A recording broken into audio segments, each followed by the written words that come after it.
नमस्कार, स्वागत है अपना बिहार में। मैं हूं आपके साथ हर्षदा। गांधी मैदान में कल से शुरू होगी होमगार्ड बहाली प्रक्रिया। 12,500 से ज्यादा अभ्यर्थी लेंगे हिस्सा।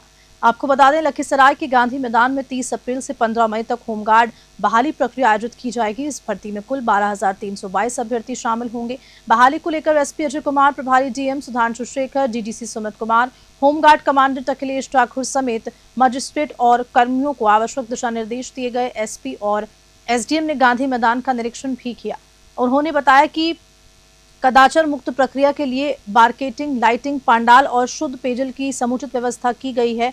पूरे परिसर में सीसीटीवी कैमरे लगाए गए हैं। गृह रक्षकों की शारीरिक दक्षता परीक्षा यूएचएफ और आरएफआईडी तकनीक से ली जाएगी ताकि किसी भी तरह की गड़बड़ी को रोका जा सके। एडीएम सुधांशु शेखर ने जानकारी दी कि मैदान में दौड़, हाई जंप, लॉन्ग जंप और गोला फेंक जैसी परीक्षाएं आयोजित होंगी। सुरक्षा और स्वास्थ्य व्यवस्था के लिए डॉक्टर्स की टीम और एम्बुलेंस भी तैनात रहेगी ताकि जरूरत पड़ने पर त्वरित सहायता मिल सके। लखीसराय से संतोष कुमार गुप्ता की रिपोर्ट।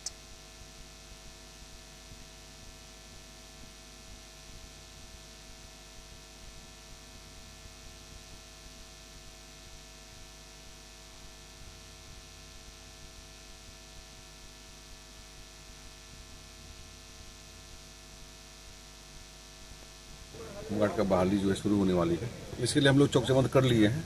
मजिस्ट्रेट की और पुलिस की प्रतिनियुक्ति कर लिए हैं। इसी तरह से कोई विघ्न न डाल पाए, कोई छात्र अंदर नहीं आ पाए, ताकि किसी जो अभ्यर्थी है उनको परफॉर्मेंस खराब हो सके। उसके लिए भी हम लोग गेट पे और हर जगह फिक्सिंग करने का नियुक्ति कर चुके हैं और मुझे लगता है कि अच्छी तरीके से शांतिपूर्वक कल से होमगार्ड की बहाली के लिए लखीसराय जिला के लिए शारीरिक दक्षता परीक्षा शुरू हो रही है, जो कि सुबह 5 बजे से चल करके जब तक कि 700 कैंडिडेट के लिए प्रत्येक दिन के लिए स्लॉट है वो समाप्त नहीं हो जाता है। विभिन्न एसओपी के हिसाब से जो विधाएं हैं उसके लिए पहले दौड़ है, उसके बाद फिर लॉन्ग जंप है, हाई जंप है, फिजिकल टेस्ट है, मेडिकल टेस्ट है, वो सारी व्यवस्था है। जो भी व्यवस्था है उसकी तैयारी हम लोगों ने कर ली है और डीएफआईडी के द्वारा जो मॉडर्न आधुनिक तकनीक है उसके द्वारा इस सब लोग का टेस्ट का रिजल्ट निकलना है और ताकि किसी भी तरह की अनियमितता की कोई गुंजाइश नहीं रहे। डीएम तुषार सिंगला ने प्रचार रथ को रवाना किया। बेगूसराय में पहली बार होगा राष्ट्रीय फुटबॉल टूर्नामेंट। आपको बता दें कि तुषार सिंगला ने प्रचार रथ को रवाना किया है। बेगूसराय जिलाधिकारी तुषार सिंगला ने खेलो इंडिया यूथ गेम्स 2025 के तहत राष्ट्रीय फुटबॉल टूर्नामेंट को लेकर लोगों को जागरूक करने के लिए प्रचार रथ को हरी झंडी दिखाकर रवाना किया। ये रथ जिले के सभी प्रखंडों का भ्रमण करेगा। डीएम का कहना है कि केंद्र और राज्य सरकार खेल और खिलाड़ियों को बढ़ावा दे रही है। बिहार में पहली बार खेलो इंडिया यूथ गेम्स का आयोजन हो रहा है और फुटबॉल प्रतियोगिता की मेजबानी का गौरव बेगूसराय को मिला है। देश भर से चुनी गई महिला और पुरुषों की 8 टीमें इसमें हिस्सा लेंगी। ये बेगूसराय के लिए एक ऐतिहासिक अवसर है। जिला प्रशासन और खेल विभाग इस आयोजन को सफल बनाने के लिए पूरी तरह तैयार है। प्रधानमंत्री मोदी 4 मई को पटना में इसका उद्घाटन करेंगे और 4 से 15 मई तक बेगूसराय में फुटबॉल महाकुंभ का आयोजन किया जाएगा। इस आयोजन के जरिए न सिर्फ खेल संस्कृति को बढ़ावा मिलेगा बल्कि जिले में खेलों की आधारभूत संरचना भी मजबूत होगी। अंतर्राष्ट्रीय खिलाड़ी वैभव सूर्यवंशी जैसे उदाहरण से युवाओं को प्रेरणा मिलेगी। बेगूसराय से चंदन कुमार की रिपोर्ट।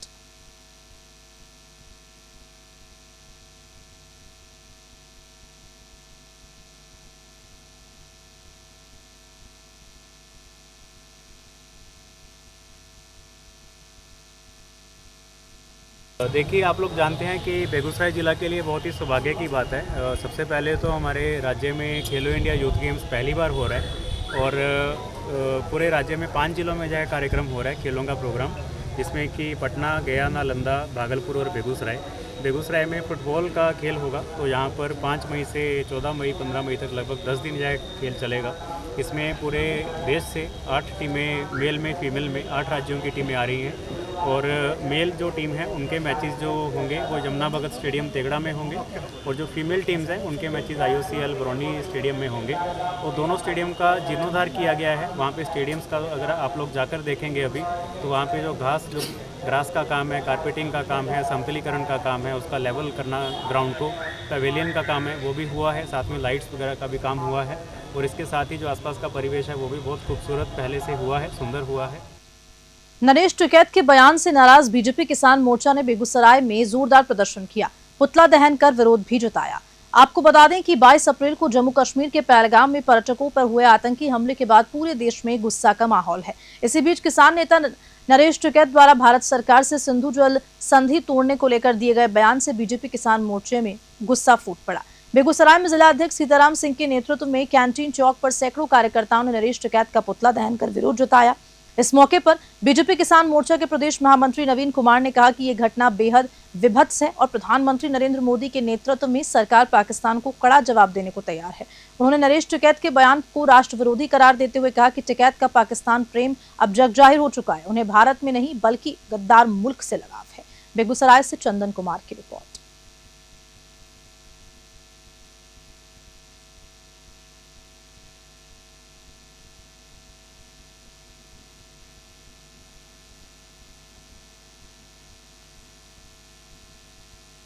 जैसा कि किसान मोर्चा के जिलाध्यक्ष सीताराम जी ने बताया कि पहलगांव में 22 तारीख को जो सैलानी घूम रहे थे, टूरिस्ट, जिन पर पाकिस्तान द्वारा भेजा गया उग्रवादी ने धर्म पूछ के एक आदमी से धर्म पूछ के उसकी हत्या करने की किया गया, उसे गोली मारा गया और यह पाकिस्तान के द्वारा यह घटना किया गया, जिसके विरोध में भारत सरकार ने पाकिस्तान के विरोध में कठोर निर्णय लिया। उसके साथ जो हमारा संधि था, सिंधु जल संधि, उसको बंद करने के लिए निर्णय लिया गया। उसके साथ साथ कई कठोर निर्णय लिए गए हैं और जो भारत के लोग पाकिस्तान में रह रहे हैं या पाकिस्तान के लोग भारत में रह रहे हैं। लोजपा रामविलास के लेबर सेल के गया जिलाध्यक्ष बने डॉक्टर मुकेश कुमार। प्रदेश अध्यक्ष ने उनको जिम्मेदारी सौंपी। गया में लोक जनशक्ति पार्टी यानी कि रामविलास ने अपने लेबर सेल के जिलाध्यक्ष पद पर डॉक्टर मुकेश कुमार को मनोनीत किया है। ये जिम्मेदारी उन्हें पार्टी के प्रदेश अध्यक्ष राम प्रवेश यादव द्वारा सौंपी गई। नए दायित्व को लेकर डॉक्टर मुकेश कुमार ने कहा कि वे पार्टी को हर स्तर पर मजबूत बनाने के लिए प्रतिबद्ध हैं और संगठन को कार्यों के अनुसार और आगे ले जाने का काम करेंगे। उन्होंने ये भी कहा कि वे श्रमिकों की समस्याओं को प्राथमिकता से उठाएंगे और जमीनी स्तर तक पार्टी की पकड़ मजबूत करेंगे। गया से नीरज यादव की रिपोर्ट।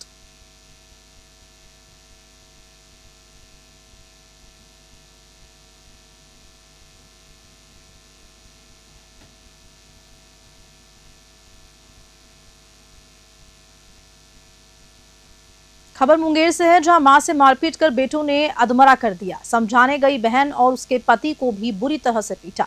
मुंगेर जिले के मुफस्सिल थाना क्षेत्र के मिन्नत नगर से मानवता को शर्मसार कर देने वाली घटना सामने आई। यहां 60 वर्षीय विधवा मेहरून निसा को उसके ही 2 बेटों अफरोज और आमिर ने बेरहमी से पीट कर अधमरा कर दिया। घायल महिला को स्थानीय लोगों ने मुंगेर सदर अस्पताल में भर्ती कराया। पुलिस को इसकी सूचना दी। घटना की जानकारी मिलने पर पीड़िता की बेटी सुल्तानी और उसके पति मोहम्मद इरफान जब भाइयों को समझाने के लिए उनके घर पहुंचे तो आरोपियों ने उन दोनों पर भी हमला कर दिया। मारपीट में सुल्तानी बेहोश हो गई और उसे भी अस्पताल में भर्ती करना पड़ा। घायल सुल्तानी ने बताया कि दोनों भाई अक्सर अपनी मां मेहरून निसा को घर से निकालने का दबाव बनाते थे और आए दिन मारपीट किया करते थे। बीती रात भी झगड़ा हुआ था और आज फिर सिर फोड़कर अधमरा कर दिया। मुंगेर से आलोक वर्मा की रिपोर्ट।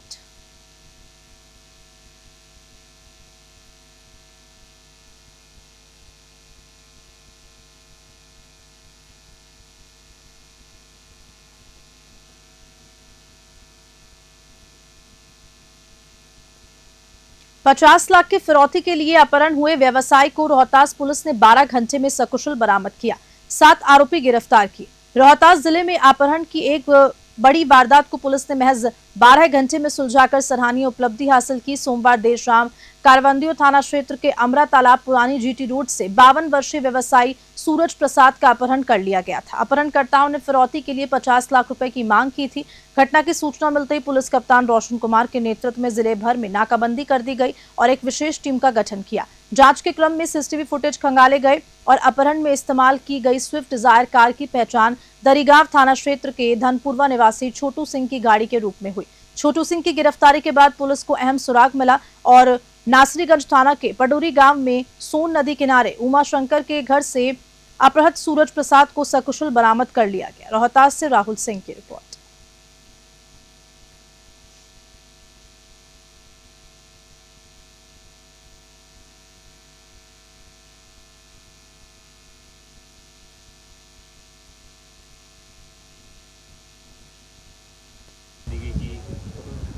तालाब के एक व्यापारी हैं, उनको अज्ञात अपहरणकर्ताओं द्वारा एक स्विफ्ट गाड़ी में उनका अपहरण किया गया है। सूचना की गंभीरता को देखते हुए तुरंत सासाराम उपस्थित थानाध्यक्ष को सूचना दी गई और थानाध्यक्ष सासाराम उपस्थित उन्होंने फिर जिलाधिकारी सासाराम तुरंत घटनास्थल पहुंचे और घटनास्थल के आसपास का सीसीटीवी फुटेज खंगाला गया उनके द्वारा। फुटेज से ये स्पष्ट हुआ कि जो अपहृत हैं सूरज साहब, वो अपने दुकान से काम खत्म करके घर जा रहे थे। घर के पास ही बीच सड़क पे दो तीन लोग संदिग्ध दिख रहे थे, उनके द्वारा इनको एक गाड़ी में स्विफ्ट गाड़ी में बिठाकर वहाँ से ले जाया गया। शेखपुरा में डिप्टी सीएम विजय सिन्हा ने भामाशाह को किया नमन। वैभव सूर्यवंशी की पारी की सराहना की, आतंकियों पर कड़ी कार्रवाई की बात भी कही। बता दें कि बिहार के उप मुख्यमंत्री विजय कुमार सिन्हा शेखपुरा के बीजेपी कार्यालय पहुंचे, जहां बीजेपी जिला अध्यक्ष रेशमा भारती और कार्यकर्ताओं ने उनका जोरदार स्वागत किया। भामाशाह जयंती कार्यक्रम में भाग लेने के लिए पहुंचे। कार्यक्रम को संबोधित करते हुए डिप्टी सीएम ने भामाशाह के योगदान को याद करते हुए कहा कि वे देश और समाज के युग पुरुष थे, जिनके बलिदान को देश कभी भूल नहीं सकता। मीडिया से बातचीत में उन्होंने आईपीएल में बिहार के युवा वैभव सूर्यवंशी की शानदार शतकीय पारी की सराहना करते हुए कहा कि इससे न सिर्फ बिहार बल्कि पूरे देश गौरवान्वित महसूस कर रहा है। उन्होंने सूर्यवंशी को उज्जवल भविष्य के लिए शुभकामनाएं दी। शेखपुरा से रंजन कुमार की रिपोर्ट।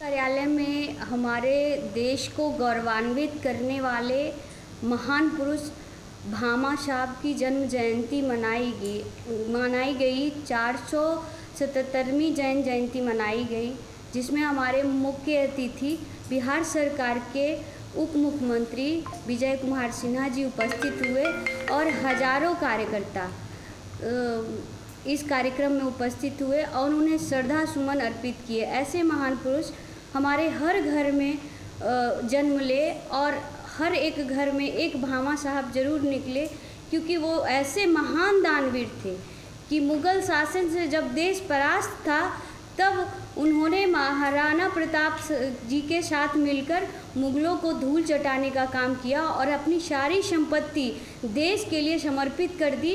ऐसे महान पुरुष को मैं नमन करती हूँ। भामाशाह जयंती के अवसर पर शेखपुरा जिलाध्यक्ष जी के नेतृत्व में हम लोग श्रद्धांजलि अर्पित करने और अपने युवाओं को प्रेरणा लेने के लिए अपने विरासत से, अपने पूर्वजों से और नौजवानों को अपने युग के वाहक के रूप में अपने जोश से देश को गौरवान्वित करने का, और आप जो कल क्रिकेट के क्षेत्र में एक इतिहास रचा है, हम सूर्यवंशी को हृदय से बधाई और धन्यवाद देते हैं कि बिहार के गौरव गाथा में भी उन्होंने एक बड़ा लकीर खींचा है। हर बिहारी गौरवान्वित है, पूरा देश आज गौरवान्वित है। और ऐसे युवा के धनी व्यक्ति को सबका स्नेह, सबका आशीर्वाद, ऐसे प्रतिभा को बढ़ने में सब भागीदारी करें और हर देश के अंदर युवा खेल के क्षेत्र में हो, ज्ञान विज्ञान के क्षेत्र में हो, हर क्षेत्र में अपने महत्ता से देश को गौरवान्वित। खेल मंत्री सुरेंद्र मेहता ने बेगूसराय में फुटबॉल टूर्नामेंट की तैयारियों का जायजा लिया। बोले बेगूसराय को नई पहचान मिल पाएगी। खेलो इंडिया यूथ गेम्स 2025 के तहत बेगूसराय में आयोजित होने वाले फुटबॉल टूर्नामेंट की तैयारियां जोरों पर है। इसी क्रम में आज देर शाम बिहार सरकार के खेल मंत्री सुरेंद्र मेहता ने टेकरा स्थित यमुना भगत स्टेडियम और रिफाइनरी टाउनशिप स्टेडियम का निरीक्षण भी किया। खेल मंत्री का कहना है कि आयोजन 4 मई से 15 मई तक चलेगा, जिसका उद्घाटन देश के प्रधानमंत्री नरेंद्र मोदी पटना से करेंगे। बेगूसराय जिला प्रशासन विशेषाधिकारी जिलाधिकारी तुषार सिंगला के नेतृत्व में तैयारियां तेजी से जारी हैं। बेगूसराय में पहली बार इतने बड़े स्तर पर फुटबॉल टूर्नामेंट का आयोजन किया जा रहा है और इस आयोजन में 8 राज्यों की महिला और पुरुष टीमें हिस्सा लेंगी। पुरुषों के मैच यमुना भगत स्टेडियम में और महिलाओं के मैच रिफाइनरी टाउनशिप स्टेडियम में होंगे।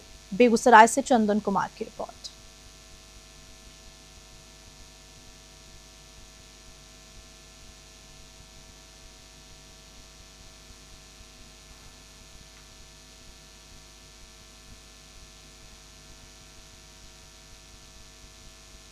खेलो इंडिया के तहत माननीय मंत्री जी, जिला पदाधिकारी जी पूरे टीम के साथ जमुना भगत मैदान को भी देखे और यहाँ भी IOCL को भी देखे और पूरी तैयारी है। जो बाहर से खिलाड़ी आएंगे उनको किसी ढंग की परेशानी नहीं होगी और साथ ही साथ खेलो इंडिया के तहत नौजवानों को रोजगार मिलेगा और उस दिन बेगूसराय जिला का नाम 4 तारीख को भारत के मानचित्र पर लिखा जाए। इसकी तैयारी काफ़ी जोरों पर चल रही है और माननीय प्रधानमंत्री जी 4 तारीख को इसका विधिवत उद्घाटन करेंगे।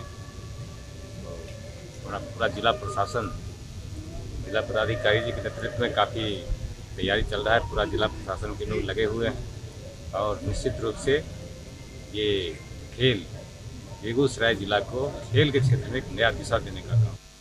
रोहतास में 10 मई को आयोजित होने वाले राष्ट्रीय लोक अदालत को लेकर तैयारियां तेज हैं। सुलह समझौते से मामलों के निपटारे पर जोर दिया जा रहा है। रोहतास जिले में 10 मई 2025 को राष्ट्रीय लोक अदालत का आयोजन किया जाएगा। इसे लेकर तैयारियां जोरों शोरों से जारी है। इसी क्रम में आज जिला जज ने मोटर वाहन अधिनियम से जुड़े अधिवक्ताओं और विभागीय कर्मियों के साथ बैठक की, जिसमें अधिक से अधिक मामलों के निपटारे को लेकर चर्चा हुई। इस बैठक में रोहतास जिला विधिक सेवा प्राधिकरण के सदस्य और पदाधिकारी उपस्थित रहे। विधिक सेवा प्राधिकार के सचिव कुमार कृष्णा देव ने जानकारी दी और ऐसे मामले जिन्हें दोनों पक्ष आपसी सहमति से सुलझाना चाहते हैं उन्हें कोर्ट पूरी मदद देगी। इसके लिए लीगल वॉलंटियर की भी नियुक्ति की गई है। सासाराम, बिक्रमगंज और डेहरी ऑन सोन में अलग अलग बेंच बनाए जाएंगे ताकि ज्यादा से ज्यादा मामलों का निष्पादन किया जा सके। रोहतास से रमन किशोर चौबे की रिपोर्ट।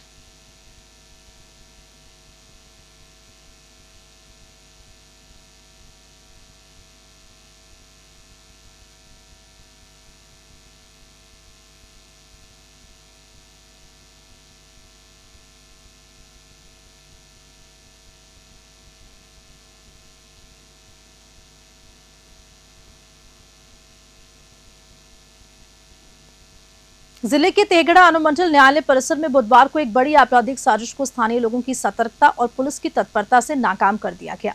आपको बता दें कि जानकारी मिली है कि बेगूसराय जेल से पेशी के लिए एक कैदी को जब तेगड़ा कोर्ट लाया गया और हाजत में रखा गया, तभी 4 बदमाश कोर्ट परिसर में लोडेड पिस्टल लेकर दाखिल हुए। उनकी संदिग्ध गतिविधियों पर वहां मौजूद लोगों की नजर पड़ गई और शोर मचा दिया। हल्ला होते ही 2 बदमाश मौके से फरार हो गए, जबकि 2 को पुलिस और कोर्ट में मौजूद लोगों की मदद से धर दबोचा गया। सूत्रों की माने तो पकड़े गए अपराधी पिढौली में हुए गोलीबारी मामले में शामिल एक आरोपी की हत्या करने के इरादे से कोर्ट पहुंचे। फिलहाल पुलिस उनसे पूछताछ कर रही है और उनके आपराधिक इतिहास की जांच कर रही है। बेगूसराय से चंदन कुमार की रिपोर्ट।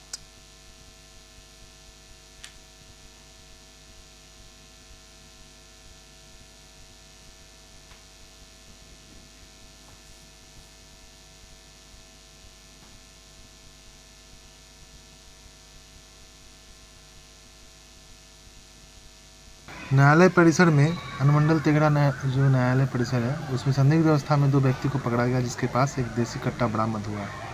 उन दोनों का नाम है धनंजय कुमार और सूरज कुमार, जो मरसैती के रहने वाले हैं। एक मरसैती के रहने वाले हैं, एक दनियालपुर के रहने वाले हैं। दोनों गिरफ्तार करके अग्रतर कार्रवाई की जा रही है। सर, इस प्रकार न्यायालय परिसर में खुलेआम कट्टा लेकर आना क्या दर्शाता है?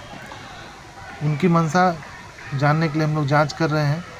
तत्काल हम लोग उन लोगों को गिरफ्तार करके और पूछताछ करने के बाद ही पता चल पाएगा कि क्या उसकी क्या मंशा थी, क्यों न्यायालय परिसर में हथियार लेकर हो गए थे। उन लोग का कोई आपराधिक इतिहास सर पता लगा रहे हैं हम लोग। इस संबंध में प्रेस रिलीज भी जारी की जाएगी। न्यायालय परिसर में अनुमंडल तेगड़ा जिले में अक्षय तृतीया के शुभ अवसर पर भगवान परशुराम के जन्मोत्सव पर जय मंगला वाहिनी द्वारा एक ऐतिहासिक और भव्य समरसता यात्रा निकाली गई। ये यात्रा जय मंगला गढ़ से मोकामा स्थित परशुराम राजकीय मेला परिसर तक लगभग 70 किलोमीटर की रही, जिसे बिहार की सबसे लंबी धार्मिक यात्रा बताया जाता है। यात्रा की शुरुआत जय मंगला माता की पूजा अर्चना और आशीर्वाद लेने के भगवा ध्वज, भगवान परशुराम की तस्वीर और कटआउट के साथ की गई। मोकामा पहुंचने पर यात्रा का भव्य स्वागत पुष्प वर्षा के साथ हुआ। इस दौरान बेगूसराय नगर निगम की महापौर पिंकी देवी, पूर्व महापौर संजय सिंह, समाज सेवी सोनू शंकर और संजय गौतम समेत कई गणमान्य लोगों ने यात्रा में भाग लेकर आयोजन को ऐतिहासिक बताया। इस यात्रा का नेतृत्व कर रहे अमर गौतम और अंशुल गौतम ने कहा कि ये धार्मिक समरसता यात्रा वर्ष 2017 से लगातार आयोजित की जा रही है और ये सामाजिक समरसता का प्रतीक बन चुकी है। बेगूसराय से चंदन कुमार की रिपोर्ट।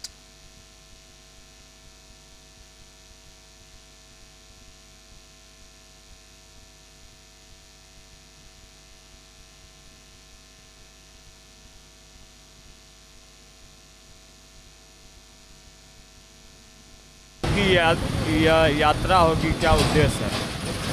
जो बाबा परशुराम समरसता धर्म यात्रा जो है ये लगातार हम लोग जो है 9 वर्षों से निकाल रहे हैं और हम लोग का मकसद यही है कि समाज में जो सामाजिक समरसता बढ़े और जो खास करके जो सनातन धर्म है, हिंदू धर्म में जो जातिवाद है और जो खंडित है वो चीज़ खत्म हो सके। और उसी जैसा कि आप लोग देखे होंगे कि जो धर्म यात्रा है इस यात्रा में कुछ लोगों का ये मानना है ये जो यात्रा है 16 लोगों का यात्रा है, ये व्यक्ति विशेष का जो देवता हुआ करते थे बाबा परशुराम, लेकिन ऐसा कुछ नहीं है। इस यात्रा में आप लोग देख सकते हैं कि सनातन धर्म के, हिंदू धर्म के सभी जाति के लोग हैं। हम लोग परशुराम जयंती 10 वर्षों से लगभग यात्रा कर रहे हैं। दूर दूर से हजारों आदमी हम लोग हिंदू एकता दिखाने का प्रतीक कर रहे हैं। सब युवा लोग जा रहे हैं परशुराम जयंती में हम लोग शामिल होने के लिए। बहुत खुशी का माहौल है, लगभग 20-25 पंचायत से लोग पहुंच रहे हैं। खगड़िया जिले के मरैया थाना क्षेत्र अंतर्गत अरिया गांव में चौंकाने वाली खबर सामने आई, जहां सोमवार सुबह गांव के बाहर एक बबूल के पेड़ से युवक का शव लटकता हुआ पाया गया। मृतक की पहचान निर्दोष कुमार के रूप में की गई, जो कुछ दिनों पहले ही बाहर से काम कर अपने घर लौटा था। रात में वह घर से निकला था, लेकिन उसका सुबह शव पेड़ से लटकता हुआ मिला। वैसे ही खबर गांव में फैली, परिजनों और ग्रामीणों में चीख पुकार मच गई। परिजन शव को देखकर फूट फूट कर रोने लगे। सूचना मिलते ही मरैया थाना पुलिस मौके पर पहुंची और शव को कब्जे में लेकर पोस्टमार्टम के लिए भेज दिया गया। फिलहाल पुलिस आत्महत्या और हत्या दोनों ही पहलुओं पर जांच कर रही है। परिजनों का कहना है कि उन्हें भी नहीं पता कि आखिर ये घटना कैसे घटी। पुलिस ने कहा कि पोस्टमार्टम रिपोर्ट आने के बाद ही स्पष्ट हो पाएगा कि युवक ने आत्महत्या की या उसकी किसी ने हत्या की है। फिलहाल पूरे मामले की जांच जारी है। खगड़िया से राजीव कुमार की रिपोर्ट।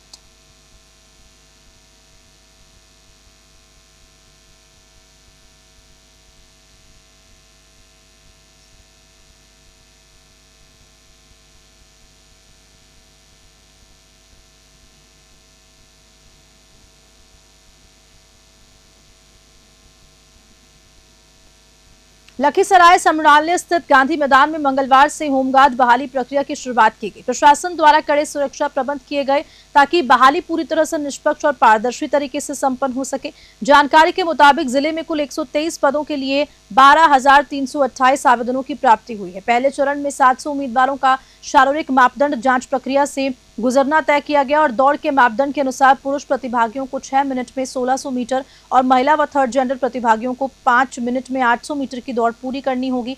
प्रत्येक प्रतिभागी के एडमिट कार्ड और आधार कार्ड का मिलान किया जा रहा है, जिससे फर्जीवाड़े की कोई संभावना न हो। इस दौरान पूरी प्रक्रिया की निगरानी के लिए मैदान में सीसीटीवी कैमरेज लगाए गए ताकि किसी भी तरह की अनियमितता को तुरंत पकड़ा जा सके। लखीसराय से संतोष कुमार गुप्ता की रिपोर्ट।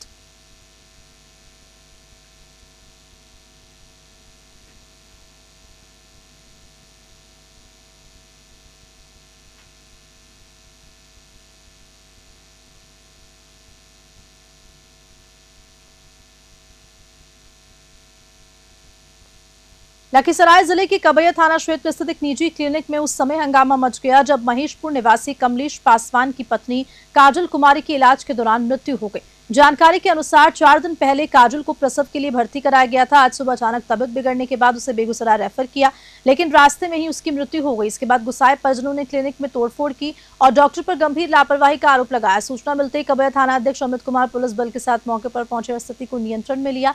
वहीं मामले की गंभीरता को देखते हुए सिविल सर्जन बीपी सिन्हा ने जिला स्तरीय जांच टीम गठित कर जांच कराने की बात कही। फिलहाल पुलिस मामले की छानबीन में जुटी है और क्लिनिक की लापरवाही के आरोपों की पुष्टि की जा रही है। लखीसराय से संतोष कुमार गुप्ता की रिपोर्ट।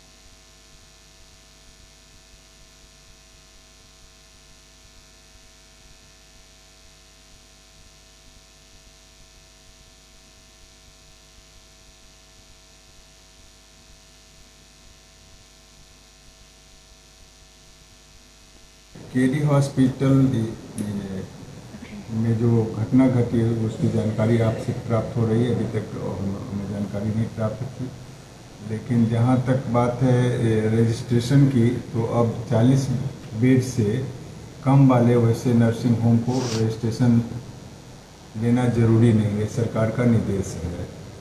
तो अगर किसी प्रकार की ये घटना हुई है, मेरे संज्ञान में लाया गया है, तो एक जिला स्तरीय जांच कमेटी बनी हुई है, वो इस बात की जांच करेगी मुख्य कारणों में।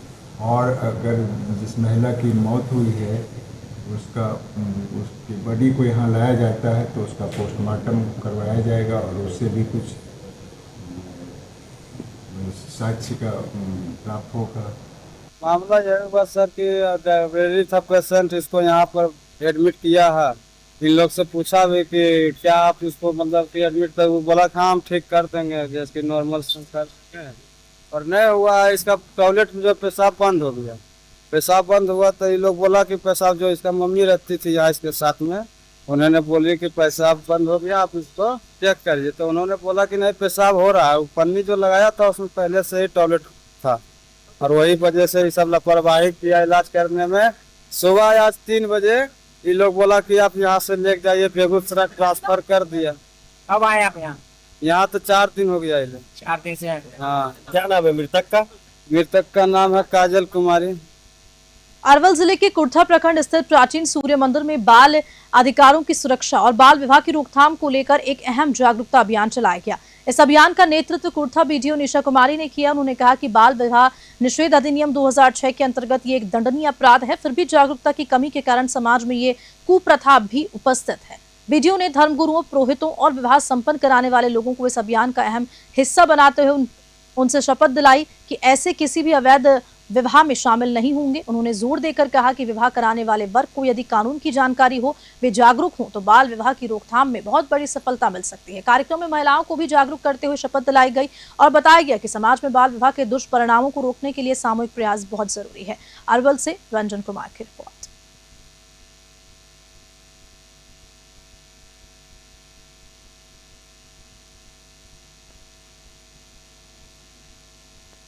और चलिए इसी खबर के साथ अपना बिहार बुलेटिन में इतना ही। नमस्कार।